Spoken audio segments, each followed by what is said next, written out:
Hello, नमस्कार। मैं doctor Shrimati Sangeeta Vajpayee, assistant professor botany, government NPG college of science, Raipur. मैं आज आपको बीएससी पार्ट 1 पेपर 1 यूनिट 3 में रखा गया topic warm fungi, VAM fungi, जिसे हम वेसिकुलर आर्बस्कुलर माइकोराइजा भी कहते हैं, उसकी जानकारी देना चाहूंगी। वेसिकुलर आर्बस्कुलर माइकोराइजा, जिसे हम वार्म फंजाई के नाम से जानते हैं, सामान्यतः हमको यह मालूम है कि जो माइक्रो ऑर्गेनिजम्स है, चाहे वह फंजाई हो या बैक्टीरिया, उनका हायर प्लांट्स के साथ एक रिलेशन होता है। फॉर एग्जाम्पल, आपको मालूम है कि लेग्यूमिनेसी फैमिली की प्लांट्स की रूट में बैक्टीरिया, जो जिसका नाम है राइजोबियम, वह एक एसोसिएशन डेवलप करता है और वह एटमॉस्फेयर से नाइट्रोजन फिक्स करके प्लांट को देता है और प्लांट से ग्लूकोज जो है वो लेता है कार्बोहाइड्रेट के फॉर्म में। तो यहाँ पर उसी तरह का एसोसिएशन हमको फंजाई के साथ भी हायर प्लांट्स की रूट में के साथ जो दिखाई देता है, उसे हम कहते हैं वेसिकुलर आर्बस्कुलर माइकोराइजल एसोसिएशन, जो जिसे हम कहते हैं माइकोराइजा, और वो है वेसिकुलर आर्बस्कुलर माइकोराइजा, उसके अंतर्गत रखा जाता है।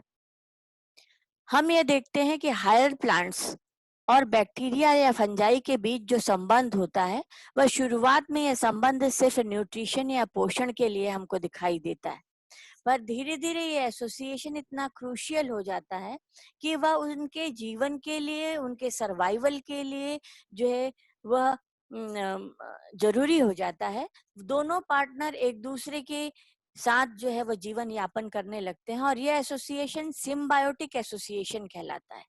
मतलब माइक्रो ऑर्गेनिजम्स और हायर प्लांट्स जो हैं वह एक दूसरे के लिए, एक दूसरे के साथ जब जीवन यापन करते हैं, तब वह एसोसिएशन सिम्बायोटिक एसोसिएशन होता है। वह ऑब्लिगेटरी होता है, मीन्स उसका कोई विकल्प नहीं। जब तक कि वह माइक्रो ऑर्गेनिज्म और फंजाई, माइक्रो ऑर्गेनिज्म और हायर प्लांट्स एक साथ नहीं आते, दोनों का जीवन जो है वो संभव नहीं होता है। तो इसी तरह का सिम्बायोटिक एसोसिएशन जब हायर प्लांट की रूट सिस्टम और फंगल हाइफा के बीच में पाया जाता है, तो उसे हम कहते हैं माइकोराइजा, और यह एसोसिएशन कहलाता है माइकोराइजल एसोसिएशन, जो कि सिम्बायोटिक एसोसिएशन होता है। हायर प्लांट्स की जो रूट्स होती हैं और फंगल हाइफा जो है वह सॉइल से फूड मटेरियल, सॉइल से वाटर और मिनरल एब्जॉर्ब करके हायर प्लांट्स की रूट सिस्टम को सप्लाई करता है, और रूट सिस्टम से वह ग्लूकोज जो है वह लेता है और अपना जीवन यापन संभव करता है। तो यहाँ पर हम देखते हैं कि क्यों ऐसा होता है। तो हम देखते हैं कि जो हायर प्लांट्स की रूट्स होती हैं, वह लगातार कुछ सब्सटेंसेस जो है वो बाहर की तरफ स्त्रावित करती रहती है, एक्सुडेट करती है, और इसलिए हम देखते हैं हायर प्लांट्स की रूट के चारों तरफ माइक्रो ऑर्गेनिजम्स का नंबर, चाहे जैसे हम देख रहे हैं कि राइजोबियम बैक्टीरिया दूर, सॉइल से दूर इनका नंबर कम है, पर सॉइल के पास इनका नंबर ज्यादा है, वैसे ही फंगल हाइफा की ग्रोथ जो है वह इसके साथ एसोसिएशन करके बहुत तेजी से बढ़ने लगती है, और उसे हम कहते हैं माइकोराइजोस्फीयर। वैसे ही जैसे कि यहाँ पर वह एरिया जहाँ पर माइक्रो ऑर्गेनिज्म का नंबर सॉइल रूट के चारों तरफ ज्यादा होता है, उस एरिया को हम राइजोस्फीयर कहते हैं, और यदि वहां पर फंगल हाइफा हो तो उसे हम माइकोराइजोस्फीयर कहते हैं। तो इस तरह से हम देखते हैं कि ये जो रूट और ये रूट और फंगल हाइफा के बीच एक स्पेसिफिक ऑब्लिगेटरी सिम्बायोटिक संबंध होता है, और उस संबंध में जो फंजाई काम करते हैं उसे हम कहते हैं माइकोराइजल फंजाई, और उसी का एक प्रकार है वेसिकुलर आर्बस्कुलर माइकोराइजा। इसका सिम माइकोराइजा जो शब्द है वो सबसे पहले क्यूपिलिफर ने 1885 में दिया था। बहुत सारे प्लांट यहाँ, करीब करीब 90% वेस्कुलर प्लांट में माइकोराइजल एसोसिएशन हमको दिखाई देता है, क्योंकि हमको मालूम है कि सॉइल में रूट भी पाई जाती है और सॉइल में बहुत सारे फंगल हाइफा भी पाए जाते हैं। तो बहुत सारे फंगल हाइफा और ये रूट आपस में सहजीवी संबंध स्थापित करते हैं, जिसे हम कहते हैं माइकोराइजा। ये तीन तरह का, एक्टो, एंडो और एक्टेंडोमाइकोराइजा, जिसमें कि वार्म फंजाई एंडोमाइकोराइजा के अंतर्गत रखा गया है। एक्टोमाइकोराइजा में हम देखते हैं कि जो फंजाई होते हैं वह रूट के चारों तरफ कवरिंग बनाते हैं, वह रूट की सेल के अंदर प्रवेश नहीं करते, वह रूट के चारों तरफ कवरिंग बनाते हैं और ये माइकोराइजा सॉइल से वाटर और मिनरल एब्जॉर्ब करके रूट को देते हैं। जबकि एंडोमाइकोराइजा में हम देख रहे हैं कि जो भी फंजाई हैं वह रूट के बाहर मेंटल नहीं बना रहे हैं, रूट के बाहर कवरिंग नहीं बना रहे, बल्कि ये सीधे रूट के अंदर प्रवेश करते हैं और अब जो मिनरल और वाटर उन्होंने सॉइल से एब्जॉर्ब किया है वह रूट की सेल को डायरेक्ट देते हैं। तो इस तरह से हम देखते हैं दो तरह के फंजाई, एक्टो और एंडो। और जो वार्म फंजाई हम देख रहे हैं वह एंडोमाइकोराइजा के अंतर्गत रखा जाता है, मतलब यह रूट के चारों तरफ कवरिंग नहीं बनाता है बल्कि रूट की सेल के अंदर प्रवेश करता है। The mycorrhiza in which fungal hypha enter to the root cell without forming any external sheath mantle of hypha are called endomycorrhiza, and worm are endomycorrhizal fungi. VAM fungi vesicular arbuscular mycorrhizae जो हैं वह एंडोमाइकोराइजी हैं, ये cell के अंदर प्रवेश करते हैं। तो यहाँ हम देखते हैं कि यहाँ पर कौन से फंजाई और किस हायर प्लांट्स की रूट के साथ संबंध स्थापित करते हैं। तो सामान्यतः ये जो फंजाई होते हैं वह जाइगोमाइसिड्स के फंजाई यहाँ पर हम देखते हैं कि वो स्पेसिफिक हैं, जाइगोमाइसिड्स ग्रुप के फंजाई। दूसरा, रूट कौन सी, तो हम देखते हैं कि सामान्यतः एंजियोस्पर्मिक प्लांट में ट्रॉपिकल फॉरेस्ट ट्रीज जितने भी हैं, ट्रॉपिकल फॉरेस्ट ट्रीज जितने हमारे आसपास फॉरेस्ट ट्रीज पाए जाते हैं और जितने भी एग्रीकल्चर क्रॉप्स हैं, तो फॉरेस्ट ट्रीज की रूट और एग्रीकल्चर क्रॉप्स की रूट के बीच और जाइगोमाइसिड्स के फंगल हाइफा के बीच एसोसिएशन डेवलप होता है, वह होता है वार्म के फॉर्म में, वेसिकुलर आर्बस्कुलर माइकोराइजिक फॉर्म में, जिसमें कि एग्जाम्पल के फॉर्म में हम देख सकते हैं बहुत सारे जो वार्म फंजाई हैं, ग्लोमस है, एंडोगॉन है, स्क्लेरोसिस है, काउलोपुरा है, ये सब फंजाई जो है वो वार्म फंजाई के एग्जाम्पल हैं। The hyphae of VAM fungi are aseptate, multinucleate और सिनोसिटिक। जो वार्म फंजाई के सामान्यतः जितने भी हाइफा होते हैं, जो एग्जाम्पल हमने लिए हैं, उन सभी के हाइफा एसेप्टेड है, मल्टीन्यूक्लिएटेड है या उनसे हम सिनोसिटिक कहते हैं। सिनोसिटिक तब हम कहते हैं कि जब जो मल्टीन्यूक्लिएटेड कंडीशन यदि हम देखते हैं कि मल्टीप्लिकेशन के द्वारा बनती है, तब उसे हम कहते हैं सिनोसिटिक form. In worm mycorrhiza, the fungal hypha developed some special organ. Warm fungi में हम देखते हैं कि हमने पहली बात कह ली कि ये एंडोमाइकोराइजा है, मतलब ये अगर रूट सेल्स के अंदर प्रवेश करते हैं या रूट के बाहर कवरिंग नहीं बनाते हैं, तो ये उसके अंदर जब प्रवेश करते हैं तो वो दो स्पेसिफिक स्ट्रक्चर बनाते हैं जिन्हें हम कहते हैं वेसाइकल और आर्बस्कल। और इन्हीं दोनों स्ट्रक्चर के नाम पर इसका नाम पड़ा है वेसिकुलर आर्बस्कुलर माइकोराइजा। वेसाइकल, वेसाइकल क्या है, तो हम देखते हैं कि वेसाइकल जब हाइफा सेल रूट की कॉर्टिकल सेल के अंदर जाता है तो ये वहां जाकर ये ग्लोबुलर स्ट्रक्चर बनाता है, स्फेरिकल स्ट्रक्चर बनाता है और उसे हम कहते हैं वेसाइकल, वेसाइकल के समान, इसीलिए हम कहते हैं वेसिकुलर। दूसरा, जो हाइफा अंदर प्रवेश करता है वह बहुत अधिक ब्रांच होता है, और ये ब्रांच कैसा होता है, डाइकोटोमसली ब्रांच, द्विशाखित होता है हर बार, और इसे हम कहते हैं आर्बस्कल। तो इस तरह से बनने वाले ये दो स्ट्रक्चर है, vesicle and arbuscule. Vesicle are thick-walled spherical hyphae and are developed within the root cortical cells, and arbuscles are dichotomously branched haustoria are developed within the cortical cells.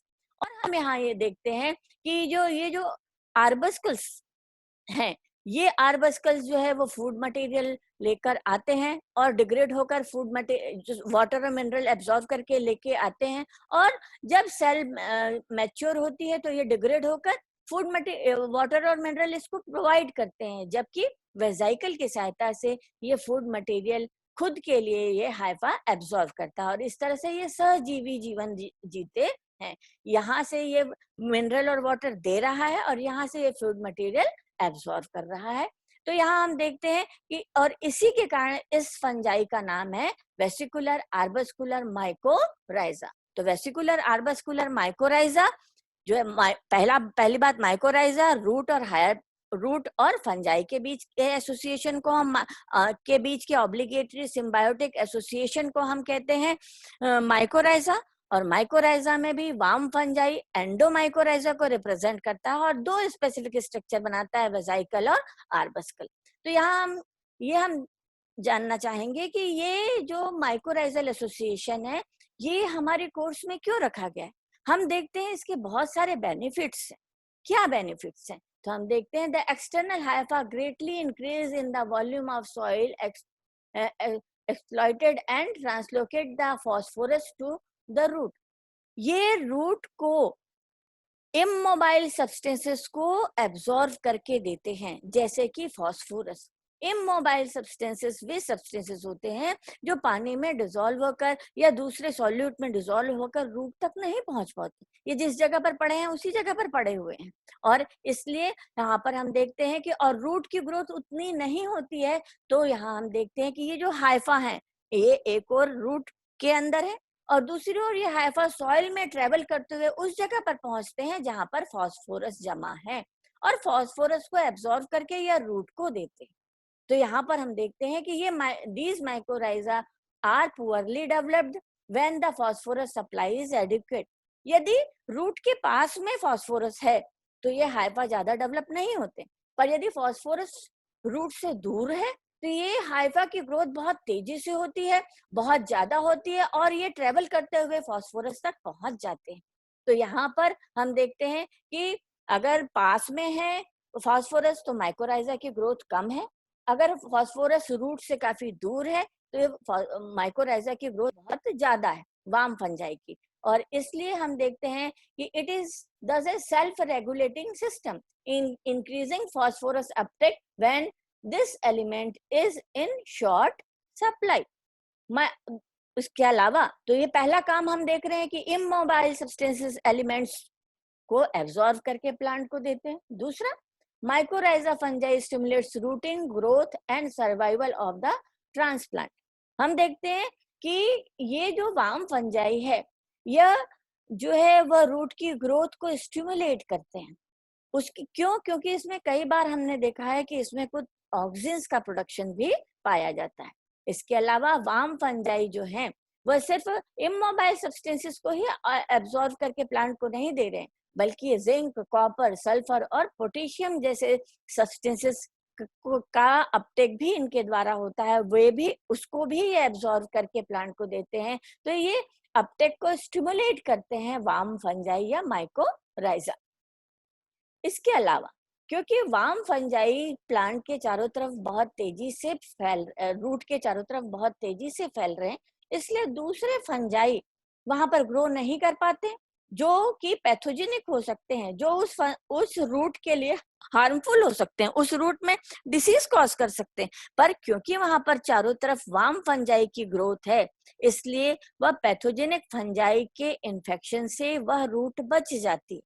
और दूसरी तरफ बहुत सारे नेमेटोडल जो अटैक हैं, जो सॉइल में पाए जाने वाले नेमेटोड्स उस रूट को डैमेज कर सकते हैं, पर क्योंकि उसके चारों तरफ वार्म फंजाई की ग्रोथ बहुत ज्यादा है इसलिए वह रूट जो है वह नेमेटोडल अटैक से बच जाती है और फंगल पैथोजेनिक इन्फेक्शन से भी बच जाती है। तो इस तरह से यहाँ पर हम देख रहे हैं वार्म फंजाई जिस भी प्लांट में डेवलप होता है, यह एसोसिएशन जिस भी रूट के साथ ये एसोसिएशन हमको फंजाई का ये एसोसिएशन दिखाई देता है वह पौधे के लिए बहुत उपयोगी होता है। और इसीलिए हम आज वार्म फंजाई का प्रोडक्शन करना चाहते हैं और रूट के साथ वह एसोसिएशन डेवलप करना चाहते हैं। और इसके लिए हमको आवश्यकता होती है कि पहले हम वार्म फंजाई जो भी फंगल हाइफा है, जो फंगल हाइफा इस वार्म फंजाई का एसोसिएशन डेवलप कर रहा है उसको हम आइसोलेट करें, उसे हम प्राप्त करें और फिर उसको जो है मल्टीप्लाई करें, और जब मल्टीप्लाई कर लेंगे फिर हम उसको फील्ड में, खेतों में डाल देंगे, तो वह फंजाई रूट के साथ एसोसिएशन डेवलप करके जो है वो जो जिंक है, कॉपर है, उसका अपटेक को स्टिमुलेट करेगा, इमोबाइल सब्सटेंसेस के अपटेक को स्टिमुलेट करेगा, रूट की ग्रोथ को स्टिमुलेट करेगा, और पैथोजन से, फंगल पैथोजन और नेमेटोडल अटैक से उसे बचाएगा, जो कि जो प्लांट के लिए बहुत बेनिफिशियरी होगा। तो सबसे पहला काम है आइसोलेशन ऑफ वार्म फंजाई के लिए, हम उस फंजाई को आइसोलेट करें। तो हम क्या करते हैं, जिस सॉइल में हमको वह फंजाई पहले से दिखाई दिया है, उस सॉइल को हम क्या करते हैं 40 टू 50 डिग्री पर टेम्परेचर वाले हॉट वाटर में हम उस सॉइल को डाल देते हैं। डालने के बाद हम उसको अच्छी तरह से मिलाते हैं, जिससे कि जो सॉइल का क्लम्प है या जो जो गुठली पड़ी हुई है वो पूरी अच्छी तरह से उसमें मिल जाए, उस वाटर में मिल जाए। अब जो सॉल्यूशन बना हुआ है, उस सॉल्यूशन को हम धीरे छोड़ देते हैं, जिससे कि सॉइल नीचे की तरफ सेटल हो जाए। अब हम छन्नियों से उसे छानते हैं। अब हम जो छन्नियों से हम उसे छानते हैं, तो वह 790, 250 और 75 माइक्रोमीटर की छन्नियों से हम उसे छानते हैं, और हम देखते हैं कि जो भी छन्नी में हमको मिल रहा है, तो हम देखते हैं 45 माइक्रोमीटर की जो छन्नी होती है, उससे सॉइल के कण तो छन जाते हैं, पर फंगल हाइफा उसमें बचा रह जाता है, जो कि हम चाहते हैं, जिसको हम आइसोलेट करना चाहते हैं, जिसको हम प्राप्त करना चाहते हैं, क्योंकि यही फंगल हाइफा आगे को अगर हम दूसरी फील्ड में डालेंगे ले जाकर, तो वह उस खेत की या उस प्लांट की, उस ट्री की रूट के साथ एसोसिएशन डेवलप कर सकता है वार्म फंजाई, और जो एडवांटेजेस हमने देखे वो हमको उस प्लांट को मिल सकते हैं। है तो हमने पहले क्या किया, उसे 40 टू 50 डिग्री टेम्परेचर के गर्म वाटर में उसे डाला, उसको अच्छे से घोला, उसके बाद हमने उसको सेटल होने दिया। उसके बाद हमने माइक्रोमीटर की जो छन्नियां होती हैं, उसमें से हमने पास किया, तो 45 माइक्रोमीटर की जो छन्नी होती है, उसमें सॉइल के कण तो छन जाते हैं, पर फंगल हाइफा उसमें अभी भी बचा रह जाता है। अब हम जो हमारे पास जो फंगल हाइफा है, फंगल हाइफा के जो स्पोर्स हैं, उन स्पोर्स को हम स्टरलाइज करते हैं। स्टरलाइज करने के लिए हम क्लोरामाइन और स्ट्रेप्टोमाइसिन के सॉल्यूशन में उसे डिप करते हैं, जिससे कि दूसरे माइक्रो ऑर्गेनिजम्स वहां से हट जाए। अब उसके बाद हम जो हमको स्टरलाइज्ड स्पोर और स्टरलाइज्ड माइसीलियम मिला है, इस स्पोर और माइसीलियम को हम डिस्टिल वाटर से वॉश करते हैं, जिससे कि क्लोरामाइन और स्ट्रेप्टोमाइसिन उससे जो लगा हुआ है वो हट जाए। अब हम जो हमको स्टरलाइज्ड पूरी तरह से साफ fungal Haifa, pure isolated pure spore fungal Haifa के और माइसीलियम मिला है, उसको हम स्टरलाइज्ड सॉइल के साथ मिक्स करते हैं और एक पॉट में डाल देते हैं। अब इस पॉट में क्या क्या है, इस पॉट में सॉइल है और फंगल हाइफा है। कौन सा फंगल हाइफा? जो हाइफा वार्म फंजाई का है, वो वेसिकुलर आर्बस्कुलर माइकोराइजा का जो फंगल हाइफा है, उसमें पॉट में है सॉइल के साथ। अब उस पॉट में हमने क्या किया है, host plant is planted in the pot and kept in green house. अब हम कुछ पौधों को जो जिसकी रूट के साथ ये हाइफा संबंध स्थापित कर सकता है, उसे हम इस पौधे पे इस पॉट में लगाते हैं और उसे हम ग्रीन हाउस में रख देते हैं। 3 महीने के बाद हम देखते हैं अब पौधा विकसित होने लगा है, उसकी रूट डेवलप होने लगी है, और रूट के साथ सॉइल में जो फंगल हाइफा था वह एसोसिएशन डेवलप करने लगता है वार्म फंजाई का। अब ये हमारे पास जो पॉट है, उसमें बहुत सारा फंगल हाइफा डेवलप हो गया है रूट के साथ। अब हम उस सॉइल को निकाल लेते हैं, उस सॉइल को ड्राई कर लेते हैं, पर उसमें हम 10% ह्यूमिडिटी बची रहने देते हैं, जिससे कि फंगल हाइफा जीवित अवस्था में रहे, और उसके पैकेट बना लेते हैं। और जो हमको जिस फील्ड में भी इस तरह का एसोसिएशन, वार्म फंजाई का एसोसिएशन रूट में डेवलप करना है, हम उस फील्ड में उसे डालते हैं। तो यहाँ पर हमने क्या किया है, जो आइसोलेशन किया पहले छन्नी के द्वारा, जो आइसोलेटेड फंगल हाइफा है, स्पोर है या हाइफा है, उसको सॉइल के साथ हमने पॉट में डाल दिया है। तो हमको यहाँ पर ध्यान रखेंगे हम कि ये सॉइल और फंगल हाइफा दोनों स्टेरलाइज्ड है। अब हमने बीज डाला या पौधा लगाया, अब हम देख रहे हैं कि इसमें फंगल हाइफा भी है और पौधा भी ग्रो होने लगा है। तो यहाँ पर हम देखते हैं कि वार्म फंजाई जो है वो डेवलप होने लगा है रूट के साथ। अब हम उसको 3 महीने के बाद हम उस रूट को, उस सॉइल को जिस सॉइल में रूट और फंगल हाइफा दोनों, अब इस पौधे से हमको कोई मतलब नहीं, अब हम नीचे की सॉइल को निकालते हैं, उसे मैसिरेट करते हैं। अब इस सॉइल में हमको बहुत सारे फंगल हाइफा मिलेंगे। कौन से फंगल हाइफा? वार्म फंजाई वाले फंगल हाइफा, वेसिकुलर, आर्बस्कुलर, माइकोराइजा जो डेवलप करते हैं, जो एसोसिएशन डेवलप करते हैं। और फिर ये बल्क इनोकुलम को हम छोटे छोटे पैकेट्स में ले लेते हैं और फील्ड में उसे डालते हैं। तो अब हम इसको समअप करेंगे कि वार्म फंजाई क्या है।